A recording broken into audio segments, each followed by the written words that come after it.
Hello guys, संतोष madam की class में आपका स्वागत है। और आज हम चर्चा कर रहे हैं कक्षा 2 की हिंदी की पाठ्य पुस्तक रागनी 2 भाग 1 पर। आज हमारा सप्ताह 1 का तीसरा दिवस है। इस दिन हमें क्या क्या करवाना है इसके बारे में आपको जानकारी देंगे। सबसे पहले हम बच्चों को बाल गीत और कविताएं करवाएंगे, कुछ अन्य गतिविधियां करवाएंगे ताकि बच्चे शिक्षक के साथ कुछ सहज हो सके। उसके बाद हम बच्चों को हिंदी के पेज नंबर 4 पर साथियों के साथ बातचीत पाठ 1 यह करवाया जाएगा। यहाँ हमें ऐसे जीवों के बारे में बच्चों से बातचीत करनी है जो हमारे घर में रहते हैं लेकिन उनको हम पालते नहीं हैं, बेवजह ही होते हैं, जैसे छिपकली, चूहा आदि। इसके बाद हम मिलान करें।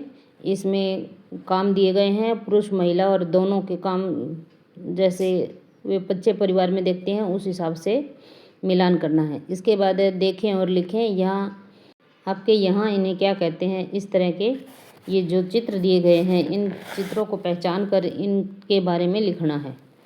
इसके बाद दिया गया है अपने परिवार के बारे में लिखें। मेरे परिवार में सदस्य हैं, यहाँ कुल सदस्यों की संख्या देनी है। और इसके बाद मैं और मेरे दादा दादी, मम्मी पापा, भाई बहन, हम इतने बंदे हैं, ये रहते हैं, उनके बारे में लिखना है। बच्चों की कापी साथ के साथ चेक करते जाएं। इसके बाद हम आएंगे पेज नंबर 8 पर। यहाँ हमें पुनरावृत्ति 1.3 करवानी है। सबसे पहले मिलाकर पढ़ें और लिखें। यहाँ शब्दों को बच्चों को पढ़वाना है। हम इन शब्दों को पढ़वाने से पहले हम ग्रिड कार्ड के माध्यम से बच्चों को ई की मात्रा की पहचान करवाएंगे और अलग अलग वर्णों पर ई की मात्रा लगाकर उनसे बोलने और उनकी ध्वनि बच्चों से सुनी जाएगी। इसके बाद आता है हमारा शब्दों को पढ़ें। यहाँ ये जो शब्द ई की मात्रा के दिए गए हैं, बच्चे इन सब को पढ़ेंगे। यहाँ बच्चों के जोड़े भी बनवाए जा सकते हैं। जोड़े बनाते समय ध्यान रखें कि बच्चे के स्तर में थोड़ा अंतर हो, ताकि एक बच्चा पढ़े दूसरा सुने और दूसरा पढ़े तो पहला सुने। इसके बाद दिया गया नीचे दिए गए अक्षरों से नए शब्द बनाकर लिखें।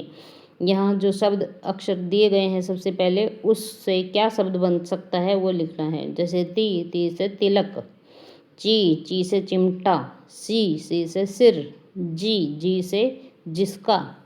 इस तरह के शब्द आप बनाएंगे। और इसके बाद है श्रुतलेख। शिक्षक ई की मात्रा के 2 या 3 वर्णों वाले शब्द बच्चों को श्रुतलेख की तरह करवाएंगे। और साथ ही साथ टीचर ये सुनिश्चित करे कि कापियाँ बच्चों की साथ के साथ डेट वाइज चेक हो जाए। इसके बाद हम आएंगे पेज नंबर 12 पर। और यहाँ हमें आदर्श पठन बच्चों को कराना है।